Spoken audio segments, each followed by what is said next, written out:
Welcome to a reading of A Christmas Carol by Charles Dickens. This is stave 2.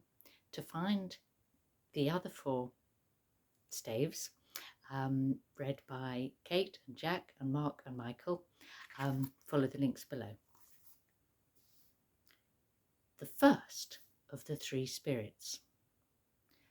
When Scrooge awoke, it was so dark that looking out of bed he could scarcely distinguish the transparent window from the opaque walls of his chamber. He was endeavouring to pierce the darkness with his ferret eyes when the chimes of a neighbouring church struck the 4 quarters, so he listened for the hour. To his great astonishment, the heavy bell went on from 6 to 7, and from 7 to 8, and regularly up to 12, then stopped. 12? It was past 2 when he went to bed. The clock was wrong. An icicle must have got into the works. 12. He touched the spring of his repeater to correct this most preposterous clock. Its rapid little pulse beat 12 and stopped. "Why, it isn't possible," said Scrooge, "that I could have slept through a whole day and far into another night. It isn't possible that anything has happened to the sun, and this is 12 at noon." The idea being an alarming one, he scrambled out of bed and groped his way to the window. He was obliged to rub the frost off with the sleeve of his dressing gown before he could see anything, and could see very little then. All he could make out was that it was still very foggy and extremely cold. And there was no noise of people running to and fro and making a great stir, as there unquestionably would have been if night had beaten off bright day and taken possession of the world. This was a great relief, because 3 days after sight of this first exchange, pay to Mr. Ebenezer Scrooge or his order, and so forth, would have become a mere United States security if there were no days to count by. Scrooge went to bed again and thought and thought and thought it over and over and over, and could make nothing of it. The more he thought, the more perplexed he was, and the more he endeavoured not to think, the more he thought. Marley's ghost bothered him exceedingly. Every time he resolved within himself, after mature inquiry, that it was all a dream, his mind flew back again like a strong spring released to its first position and presented the same problem to be worked all through. Was it a dream or not?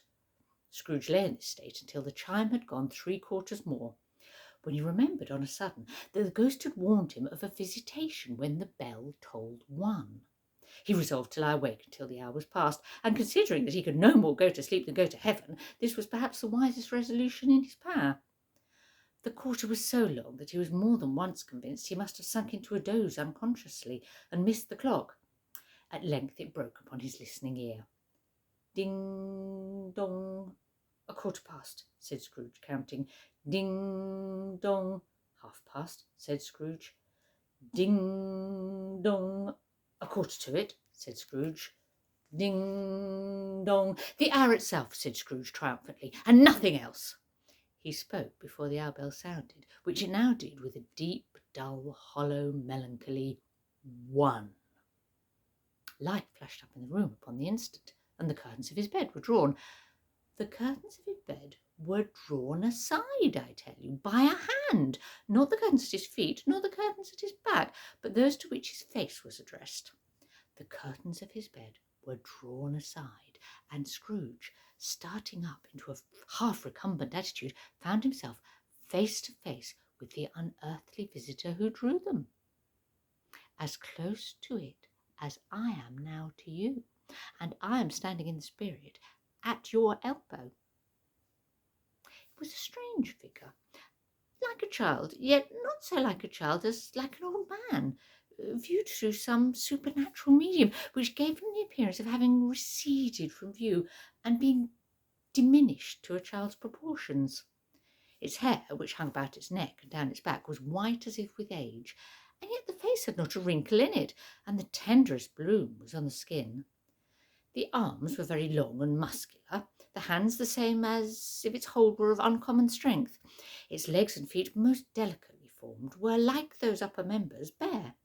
It wore a tunic of the purest white, and round its waist was wound a lustrous belt, the sheen of which was beautiful.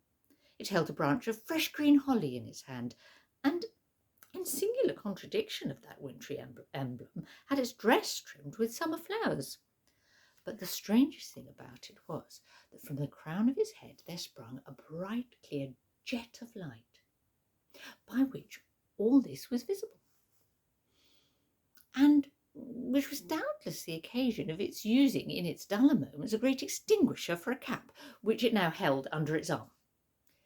Even this, though, when Scrooge looked at it with increasing steadiness, was not its strangest quality, for as its belt sparkled and glittered now in one part and now in another, and what was light one instant, at another time was dark, so the figure itself fluctuated in its distinctness, being now a thing with one arm, now with one leg, now with 20 legs, now a pair of legs without a head, now a head without a body, of which dissolving parts no outline would be visible in the dense gloom wherein they melted away, and in the very wonder of this it would be itself again, distinct and clear as ever.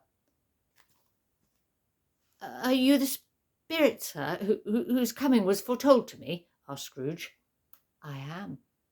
The voice was soft and gentle, singularly low, as if, instead of being close beside him, it were at a distance.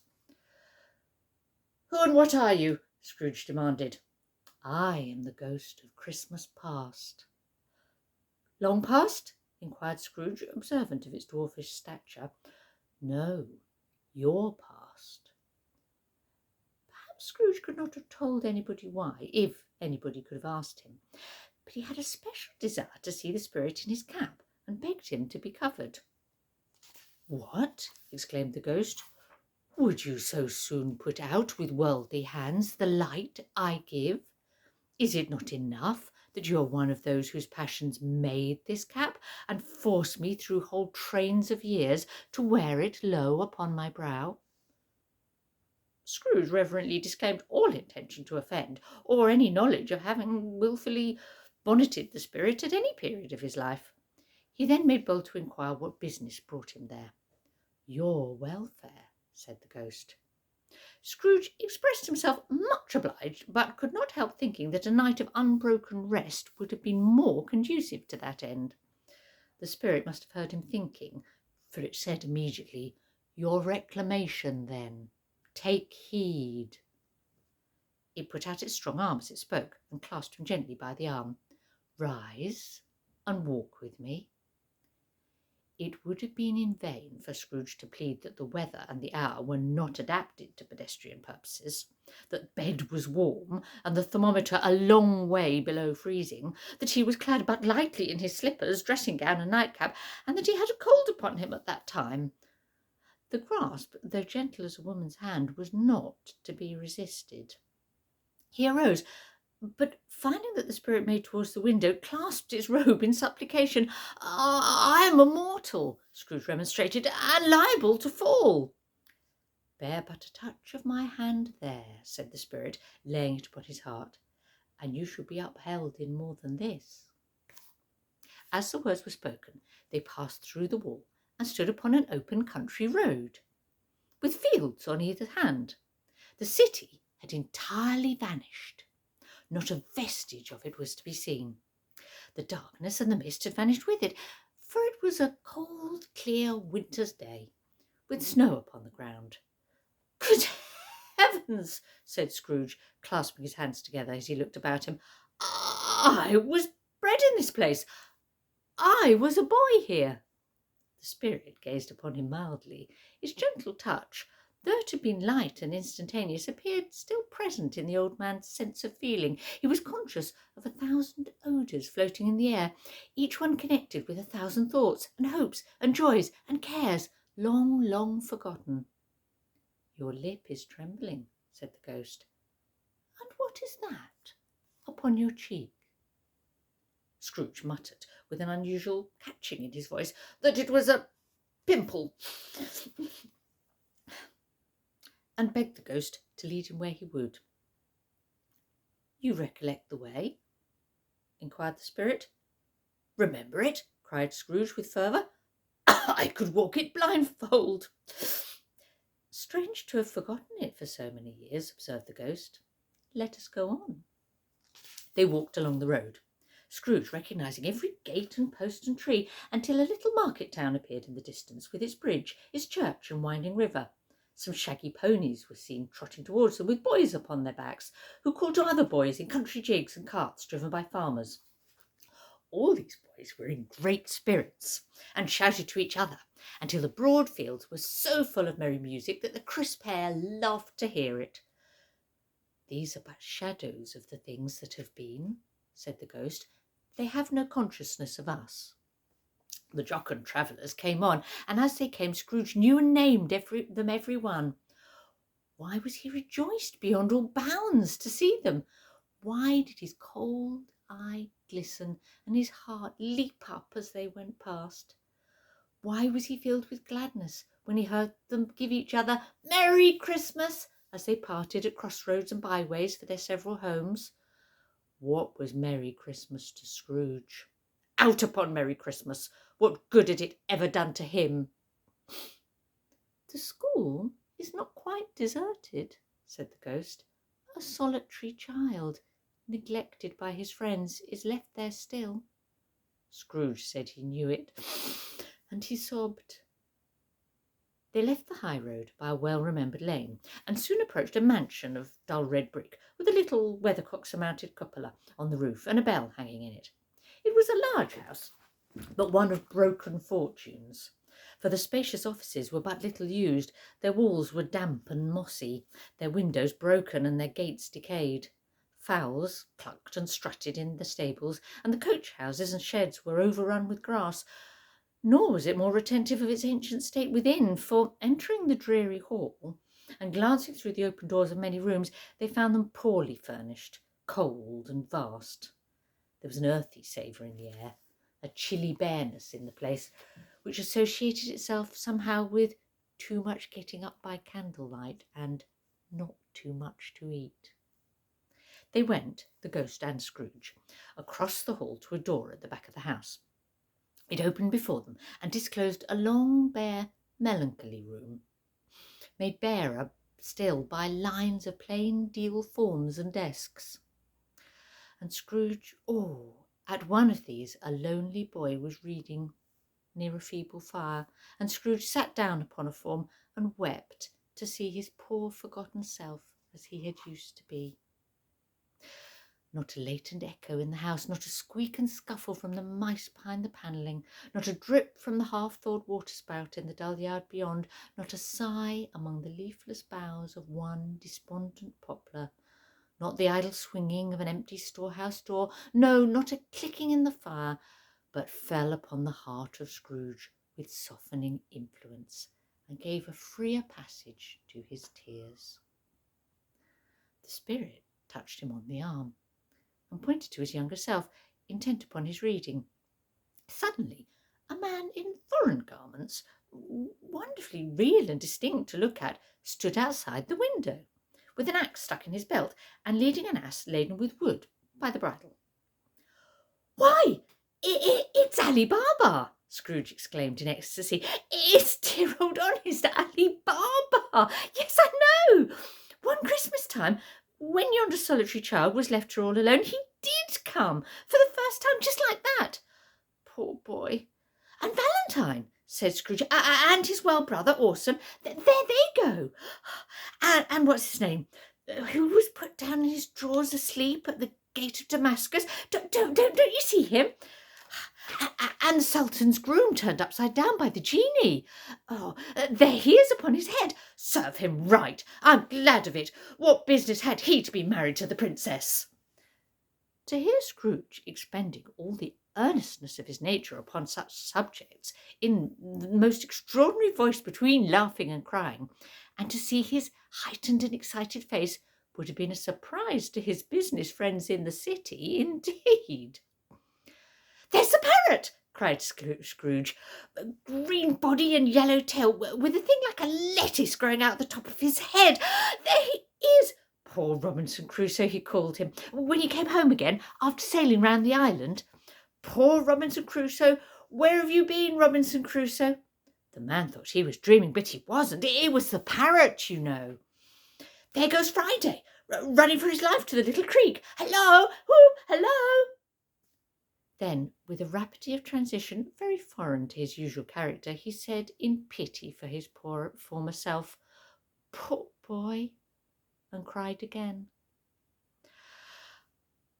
"I wish," Scrooge muttered, putting his hand in his pocket and looking about him after drying his eyes with his cuff.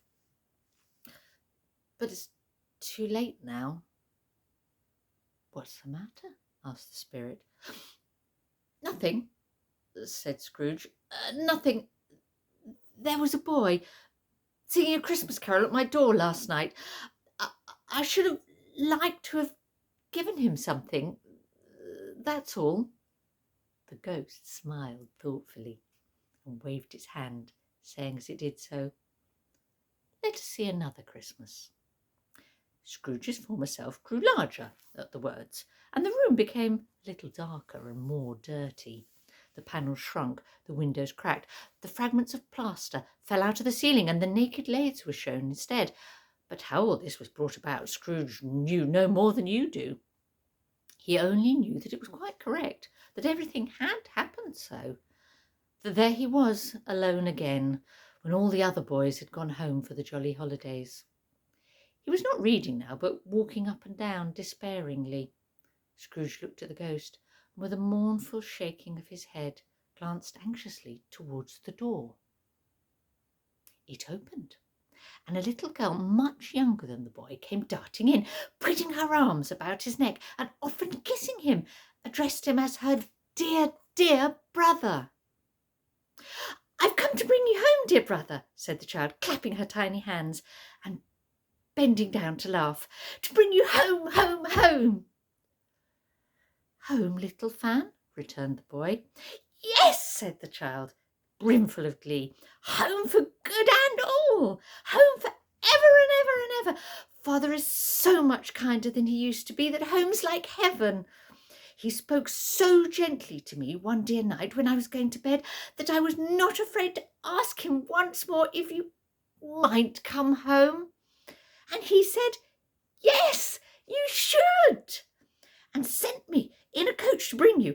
And you're to be a man," said the child, opening her eyes, "and you're never to come back here. But first we're going to be together all the Christmas long and have the merriest time in all the world." "You're quite a woman, little Fan," exclaimed the boy. She clapped her hands and laughed, and tried to touch his head, but being too little, laughed again and stood upon tiptoe to embrace him. Then she began to drag him in her childish eagerness towards the door, and he, nothing loath to go, accompanied her. A terrible voice down in the hall cried, "Bring down Master Scrooge's box there!" And in the hall appeared the schoolmaster himself, who glared on Master Scrooge with a ferocious condescension, and threw him into a dreadful state of mind by shaking hands with him. He then conveyed him and his sister into the veriest old well of a shivering best parlour that ever was seen, where the maps upon the wall and the celestial and terrestrial globes in the window were waxy with cold. Here he produced a decanter of curiously light wine and a block of curiously heavy cake, and administered instalments of these dainties to the young people, at the same time sending out a meagre servant to offer a glass of something to the postboy, who answered that he thanked the gentleman, but if it was the same tap as he'd tasted before, he'd rather not. Master Scrooge's trunk being by this time tied on the roof top of the chaise, the children bade the schoolmaster good-bye right willingly, and getting into it, drove gaily down the garden sweep, the quick wheels dashing the hoarfrost and snow from off the dark leaves of evergreen like spray. "Always a delicate creature, whom a breath might have withered," said the ghost, "but she had a large heart."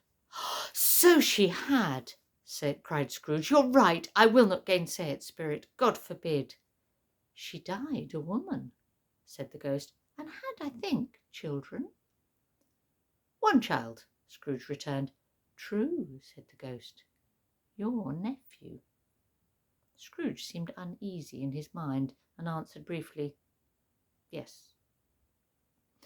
Although they had but that moment left the school behind them, they were now in the busy thoroughfares of a city, where shadowy passengers passed and repassed, where shadowy carts and coaches battled for the way, and all the strife and tumult of a real city were. It was made plain enough by the dressing of the shops that here too it was Christmas time again. But it was evening, and the streets were lighted up. The ghost stopped at a certain warehouse door and asked Scrooge if he knew it. "Know it?" said Scrooge. "Was I apprenticed here?" They went in. At sight of an old gentleman in a Welsh wig, sitting behind such a high desk that if he'd been 2 inches taller he must have knocked his head against the ceiling, Scrooge cried in great excitement, "Why, it's old Fezziwig! Bless his heart! It's Fezziwig alive again!" Old Fezziwig laid down his pen and looked up at the clock, which pointed to the hour of 7. He rubbed his hands, adjusted his capacious waistcoat, laughed all over himself, from his shoes to his organ of benevolence, and called out in a comfortable, oily, rich, fat, jovial voice, "Yo-ho there, Ebenezer! Dick!" Scrooge's former self, now grown a young man, came briskly in, accompanied by his fellow apprentice. Dick Wilkins, to be sure," said Scrooge to the ghost. "Bless me, yes, there he is. He was very much attached to me, was Dick. Poor Dick. Dear, dear." "Yo-ho, my boys," said Fezziwig. "No more work tonight. Christmas Eve, Dick. Christmas, Ebenezer. Let's have the shutters up," cried old Fezziwig, with a sharp clap of his hands, "before a man can say Jack Robinson." You wouldn't believe how those two fellows went at it. They charged into the street with the shutters. 1, 2, 3, had 'em up in their places. 4, 5, 6, barred 'em and pinned 'em. 7, 8, 9, and came back before you could have got to 12, panting like racehorses. "Hilly-ho!" cried old Fezziwig, skipping down from the high desk with wonderful agility. "Clear away, my lads, and let's have lots of room here. Hilly-ho, Dick! Cheer up, Ebenezer!" Clear away? There was nothing they wouldn't have cleared away, or couldn't have cleared away, with old Fezziwig looking on. It was done in a minute. Every movable was packed off, as if it were dismissed from public life for evermore. The floor was swept and watered, the lamps were trimmed, fuel was heaped upon the fire, and the warehouse was as snug and warm and dry and bright as a ballroom, as you would desire to see on a winter's night. In came a fiddler with a music book, and went up to the lofty desk and made an orchestra of it, and tuned like 50 stomach aches. In came Mrs. Fezziwig, one vast substantial smile. In came the 3 Miss Fezziwigs, beaming and lovable. In came the 6 young followers whose hearts they broke. In came all the young men and women employed in the business. In came the housemaid with her cousin the baker. In came the cook with her brother's particular friend, the milkman. In came the boy from over the way, who was suspected of not having board enough from his master. In came, all trying to hide himself behind the girl from next door but one, who was proved to have had her ears pulled by her mistress. In they all came, one after another, some shyly, some boldly, some gracefully, some awkwardly, some pushing, some pulling. In they all came anyhow and everyhow. Away they all went, 20 couple at once, hands half round and back the other way, down the middle and up again, round and round in various stages of affectionate grouping. Old top couple always turning up in the wrong place, new top couple starting off again as soon as they got there, all top couples at last, and not a bottom one to help them. When the result was brought about, old Fezziwig, clapping his hands to stop the dance, cried out, "Well done!" And the fiddler plunged his hot face into a pot of porter, especially provided for that purpose. But scorning rest upon his reappearance, he instantly began again, though there were no dances yet, as if the other fiddler had been carried home exhausted on a shutter, and he were a brand new man resolved to beat him out of sight or perish. There were more dances, and there were forfeits, and more dances, and there was cake, and there was negus, and then a great piece of cold roast, and there was a great piece of cold boiled, and there were mince pies and plenty of beer. But the great effect of the evening came after the roast and boiled, when the fiddler, an artful dog, mind, the sort of man who knew his business better than you or I could have told it him, struck up Sir Roger de Coverley. Then old Fezziwig stood out to dance with Mrs. Fezziwig. Top couple, too, with a good stiff piece of work cut out for them. 3 or 4 and 20 pair of partners, people who were not to be trifled with, people who would dance and had no notion of walking. But if there had been twice as many, 4 times, old Fezziwig would have been a match for them, and so would Mrs. Fezziwig. As to her, she was worthy to be his partner in every sense of the term. If that's not high praise, tell me higher and I'll use it. A positive light appeared to issue from Fezziwig's calves. They shone in every part of the dance like moons. You couldn't have predicted at any given time what would become of them next. And when old Fezziwig and Mrs. Fezziwig had gone all through the dance, advance and retire, hold hands with your partner, bow and curtsy, corkscrew, thread the needle, and back again to your place, Fezziwig cut so deftly that he appeared to wink with his legs and came upon his feet again without a stagger. When the clock struck 11, this domestic ball broke up. Mr. and Mrs. Fezziwig took their stations, one on either side of the door, and shaking hands with every person individually as he or she went out, wished him or her a Merry Christmas. When everybody had retired, but the 2 prentices, they did the same to them, and thus the cheerful voices died away, and the lads were left to their beds, which were under a counter in the back shop. During the whole of this time, Scrooge had acted like a man out of his wits. His heart and soul were in the scene, and with his former self. He corroborated everything, remembered everything, enjoyed everything, and underwent the strangest agitation. It was not until now, when the bright faces of his former self and Dick were turned from them, that he remembered the ghost, and became conscious that he was looking upon him, while the light upon his head burnt very clear. "A small matter," said the ghost, "to make these silly folks so full of gratitude." "Small," echoed Scrooge. The spirit turned to him to listen to the 2 prentices, who were pouring out their hearts in praise of Fezziwig, and when he'd done so, said, "Why, is it not? He has spent but a few pounds of your mortal money, 3 or 4 perhaps. Is that so much that he deserves this praise?" "It isn't that," said Scrooge, heated by the remark, and speaking unconsciously like his former, not his latter self. "It isn't that, spirit. He has the power to render us happy or unhappy, to make our service light or burdensome, a pleasure or a toil. Say that his power lies in words and looks, in things so slight and insignificant that it's impossible to add and count 'em up. What then? The happiness he gives is quite as great as if it cost a fortune." He felt the spirit's glance and stopped. "What's the matter?" asked the ghost. "Nothing particular," said Scrooge. "Something, I think," the ghost insisted. "No," said Scrooge. "No, I should like to be able to say a word or two to my clerk just now. That's all." His former self turned down the lamps as he gave utterance to the wish, and Scrooge and the ghost stood again side by side in the open air. "My time grows short," observed the spirit. "Quick."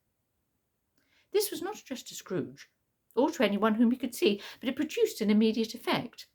For now Scrooge saw himself. He was older now, a man in the prime of life. His face had not the harsh and rigid lines of later years, but it had begun to wear the signs of care and avarice.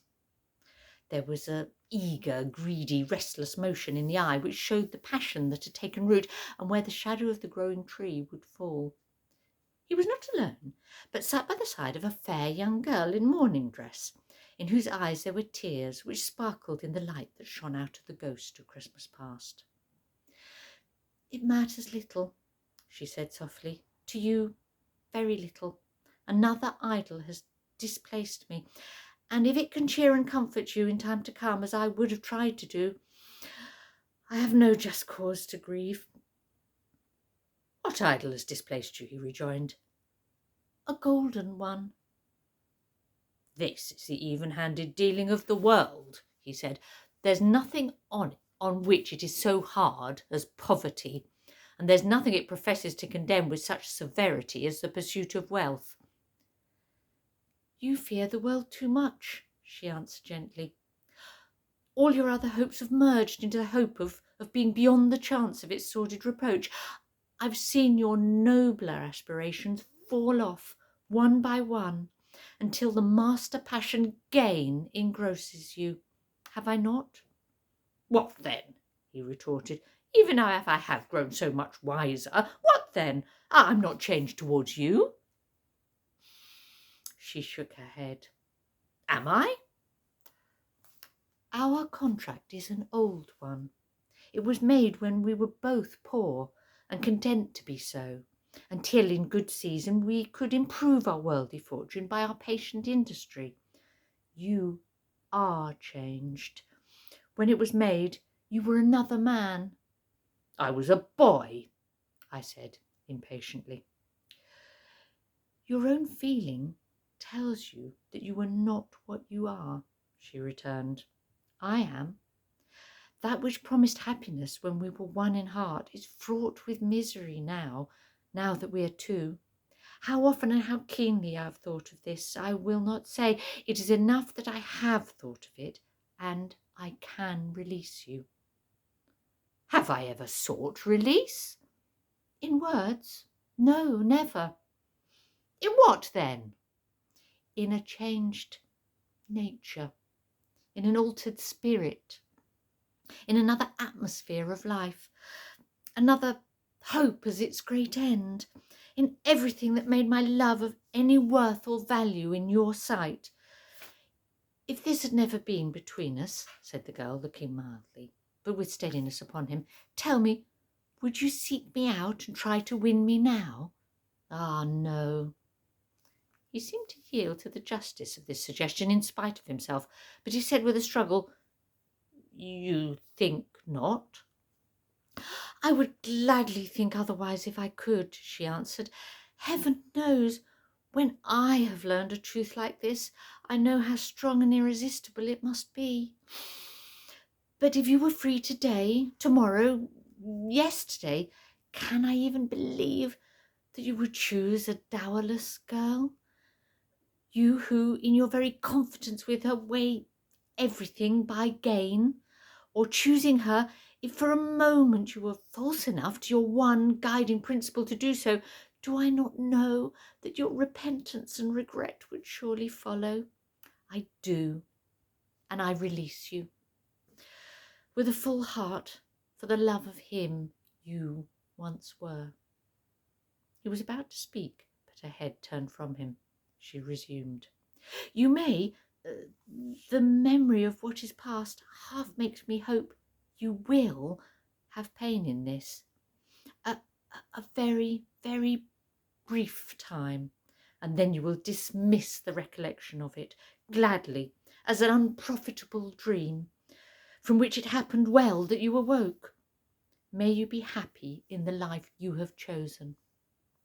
She left him, and they parted. Spirit, said Scrooge, so show me no more. Conduct me home. Why do you delight to torture me? One shadow more, exclaimed the ghost.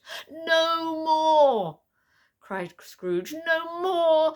I don't wish to see it. Show me no more.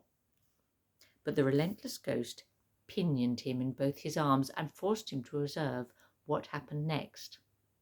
They were in another scene and place, a room not very large or handsome, but full of comfort. Near to the winter fire sat a beautiful young girl, so like the last that Scrooge believed it was the same, until he saw her now, a comely matron, sitting opposite her daughter. The noise in this room was perfectly tumultuous, for there were more children there than Scrooge, in his agitated state of mind, could count, and unlike the celebrated herd in the poem, there were not 40 children conducting themselves like one, but every child was conducting itself like 40. The consequence utterances were uproarious beyond belief, but no one seemed to care. On the contrary, the mother and daughter laughed heartily and enjoyed it very much, and the latter, soon beginning to mingle in the sports, got pillaged by the young brigands most ruthlessly. What would I not have given to be one of them? Though I never could have been so rude. No, no. I wouldn't for the wealth of all the world have crushed that braided hair and torn it down, and for the precious little shoe I wouldn't have plucked it off, God bless my soul, to save my life. As to measuring her waist in sport as they did, bold young brood, I couldn't have done it. I should have expected my arm to have grown round it for a punishment and never come straight again. And yet I should have dearly liked, I own, to have touched her lips, to have questioned her, that she might have opened them, to look down upon the lashes of her downcast eyes, and never raised a blush, to have let loose waves of hair, an inch of which would have been a keepsake beyond price.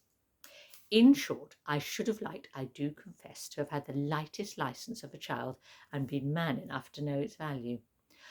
But now a knocking on the door was heard, and such a rush immediately ensued that she, with laughing face and plundered dress, was borne towards it, the centre of a flushed and boisterous group, just in time to greet the father, who came home attended by a man laden with Christmas toys and presents. Then the shouting and the struggling and the onslaught that was made on the defenceless porter, the scaling him with chairs for ladders, to dive into his pockets, despoil him of brown paper parcels, hold on tight by his cravat, hug him round the neck, pommel his back, and kick his legs in irresponsible affection. The shouts of wonder and delight with which the development of every package was received, the terrible announcement that the baby had been taken in the act of putting a doll's frying pan into its mouth, and was more than suspected of having swallowed a fictitious turkey glued on a wooden platter. The immense relief of finding this a false alarm, the joy and gratitude and ecstasy, they are all indescribable alike. It is enough that by degrees the children their emotions got out of the parlour, and by one stair at a time up to the top of the house, where they went to bed and so subsided. And now Scrooge looked on more attentively than ever, when the master of the house, having his daughter leaning fondly on him, sat down with her and her mother at his own fireside. And when he thought that such another creature, quite as graceful and as full of promise, might have called him father, and been a springtime in the haggard winter of his life, his sight grew very dim indeed. "Belle," said the husband, turning to his wife with a smile, "I saw an old friend of yours this afternoon." "Who was it?" "Guess." "How can I?" "Tut! Don't I know?" she added in the same breath, laughing as he laughed. "Mr. Scrooge." Mr. Scrooge it was. I passed his office window, and as it was not shut up and he had a candle inside, I could scarcely help seeing him.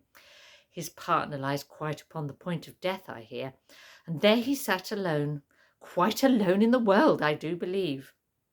"Spirit," said Scrooge in a broken voice, "remove me from this place."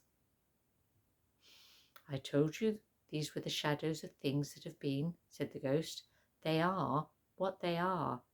Do not blame me." "Remove me!" Scrooge exclaimed. "I cannot bear it." He turned upon the ghost, and seeing that it looked upon him with a face in which, some strange way, there were fragments of all the faces it had shown, wrestled with it. "Leave me! Take me back! Haunt me no longer!" In the struggle, if that can be called a struggle, in which the ghost, with no visible resistance on his own part, was undisturbed by any effort of his adversary, Scrooge observed that its light was burning high and bright, and dimly connecting that with its influence over him, he seized the extinguisher cap, and by a sudden action pressed it down over its head. The spirit dropped beneath it, so that the extinguisher covered its whole form, but though Scrooge pressed down with it with all his force, he could not hide the light, which streamed from under it in an unbroken flood upon the ground. He was conscious of being exhausted, and overcome by an irresistible drowsiness, and further, of being in his own bedroom. He gave the cap a parting squeeze, in which his hand relaxed, and had barely time to reel to bed before he sank into a heavy sleep.